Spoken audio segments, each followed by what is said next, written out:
Bolsonéias, como seria a posição do ex-candidato à presidência da República, Enéas Carneiro, caso ele estivesse vivo? Como o senhor já deve ter percebido, não tenho nada em comum com isso que está aí. Aliás, discordo radicalmente de tudo. Por isso, nunca fui político. Jamais aceitei o elitismo da direita, a desordem da esquerda, nem a falsa democracia. Meu nome é Enéas. Bom, pessoal, eu tô gravando esse vídeo, primeiro, para deixar claro para as pessoas que você não deve endossar, endeusar uma pessoa sem antes conhecer quais ideias que elas defendem. E é por isso que eu tô fazendo esse vídeo hoje sobre o Enéas. Até porque eu vejo, por certa parte da direita, um certo endeusamento do que seria o Enéas. Sendo que, na verdade, se o Enéas estivesse vivo hoje, ele seria uma das grandes oposições ao ministro da Economia Paulo Guedes e ao presidente Jair Bolsonaro, e eu vou explicar o porquê. Bom, como base desse vídeo, eu estou utilizando o livro Um Grande Projeto Nacional, que foi escrito pelo Dr. Enéas,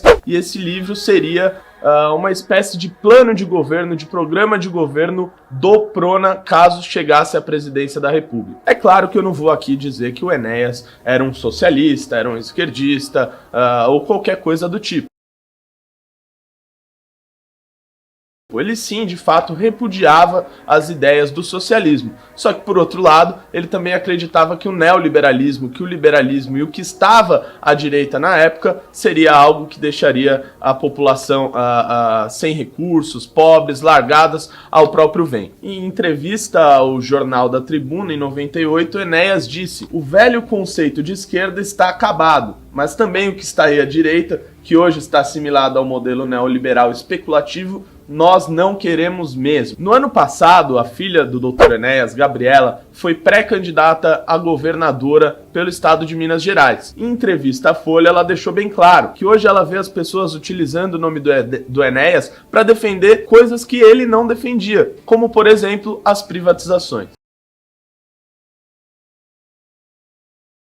Na página 10 do livro Um Grande Projeto Nacional, o Enéas diz qual seria o tipo de Estado que ele preconiza. No caso, um Estado forte, técnico e intervencionista em detrimento do capital especulativo. É claro que o Enéas, em todo momento, dizia que o Estado nunca era forte, nunca era técnico, nunca era intervencionista o suficiente, que é absolutamente uma mentira, né? Chega a me parecer com um filósofo socialista, o Rudolf Baro, que sempre que uma experiência socialista dava errado, ele dizia que não, agora nós precisamos de um socialismo de face humana, um socialismo mais técnico. E é isso que o Enéas de fato estava querendo dizer, que o Estado nunca seria tão técnico, nunca seria tão forte, nunca seria tão intervencionista. É óbvio que isso significa que o Estado, como agente principal e como condutor da economia, não deu certo em lugar nenhum e nem vai dar.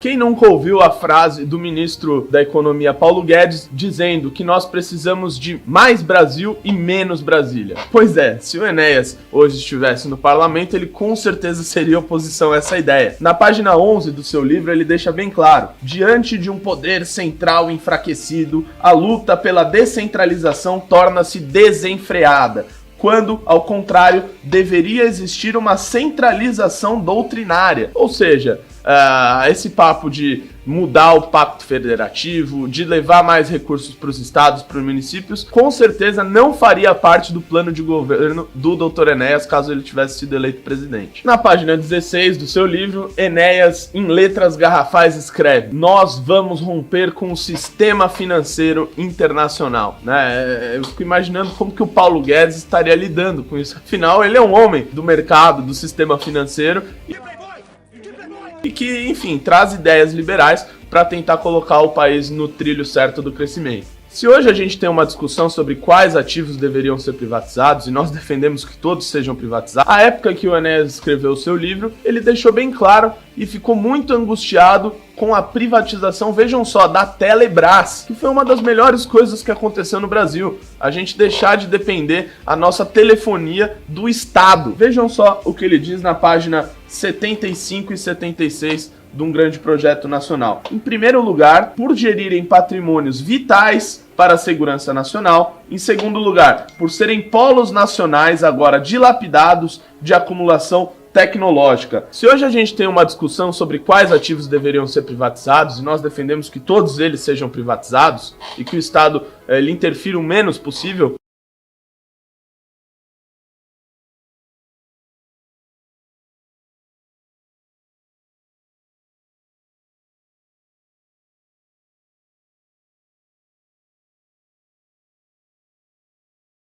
a época que o Enéas escreveu esse livro, ele estava muito angustiado, vejam só, com a privatização da Telebrás, que foi uma das melhores coisas que aconteceu no Brasil. A gente parar de depender da nossa telefonia do Estado.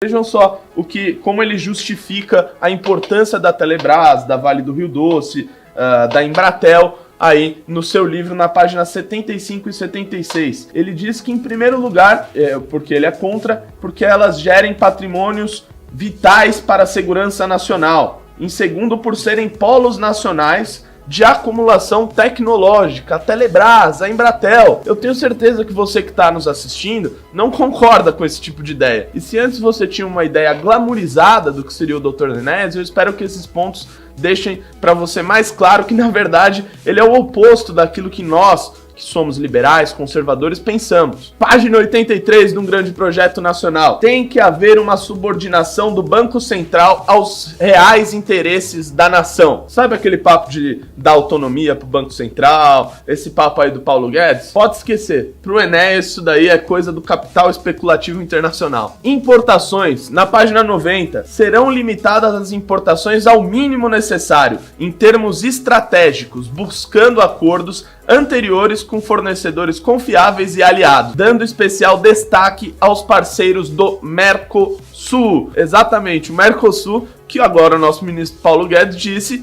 corretamente que não é a prioridade. Calote na dívida pública. Exatamente isso. O Enéas pregava um calote na dívida pública. Na mesa de negociação, tá? Você chega na mesa de negociação, vamos o quê? Vamos negociar. Isso. Aí você diz assim, Como não gente grande. vamos mais pagar. Não.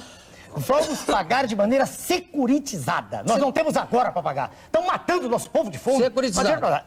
30 anos no mínimo. E não pagamos juros mais. E fazemos uma auditoria da dívida. Tá bom, fazemos mas uma aí auditoria. O outro lado fala assim, Não. não, vamos ter que pagar. E aí? E eu digo não.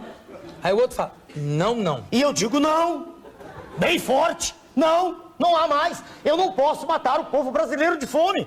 Aliás, dívida pública é essa que o ministro Paulo Guedes disse à época, logo que assumiu, que pretende zerar em um ano com as privatizações, com a reforma da Previdência. Para o Enéas, após o calote da dívida, ia gerar uma diminuição dos impostos de importação e aí, no final das contas, ia gerar uma explosão de consumo, que claramente ele ia combater a inflação ali, que seria gerada pelos especuladores de plantão e coisa e tal. E uma dessas medidas que ele propõe é a pré-fixação de preços e salários. Olha, eu conheço um lugar onde está acontecendo pré-fixação de preços, na Venezuela. Você provavelmente na campanha eleitoral deve ter acompanhado os discursos dos candidatos à presidência da República. E tinham alguns deles, de extrema esquerda, que defendiam a reestatização de tudo aquilo que foi privatizado. O Enéas também defendia isso. Ele diz: proceder-se-á à recuperação, ampliação e modernização da infraestrutura de energia, transportes e comunicações, retomando o controle operacional das empresas privatizadas pelo governo brasileiro. Isso aí lá na página 93. Ou seja,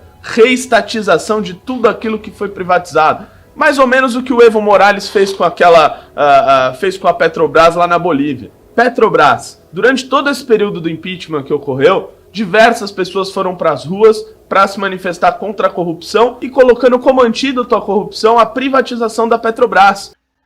A analogia que uso para os que desejam a privatização de nossas estatais estratégicas é simples.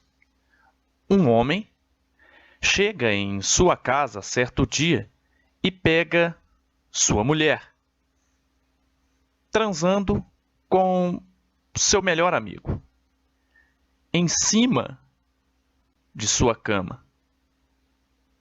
E claro, este homem, para resolver o problema da corrupção gerada por sua mulher, ele resolve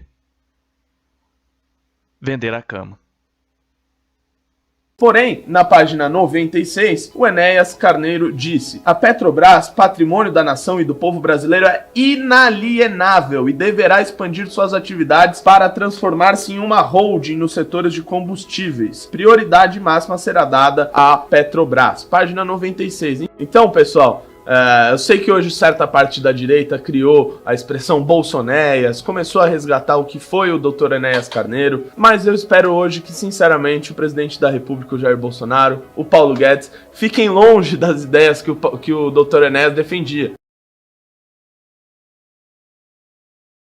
Eu espero que o presidente Jair Bolsonaro se aproxime das ideias que ele vem mostrando isso do ministro Paulo Guedes. Ideias mais liberais, não intervencionistas, enfim, que eles façam as privatizações, que eles não deem um calote na dívida pública e todas as outras questões que eu coloquei aqui que o Dr. Enéas defendia. Então esse vídeo foi feito aí para você que, enfim, deve ter visto alguns vídeos aí de debate do Dr. Enéas. Ele realmente era bom no debate e era uma figura icônica.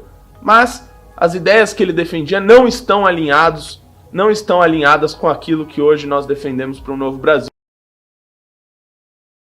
E o discurso do Enéas, né, era muito... O Enéas era, não me entendam mal, era um excelente professor, excelente cirurgião, um excelente médico, mas como político ele não era nada mais do que uma caricatura. É muito parecido com o do Enéas, por exemplo, que era um cara que eu também admirava, mas eu discordo nesse ponto econômico.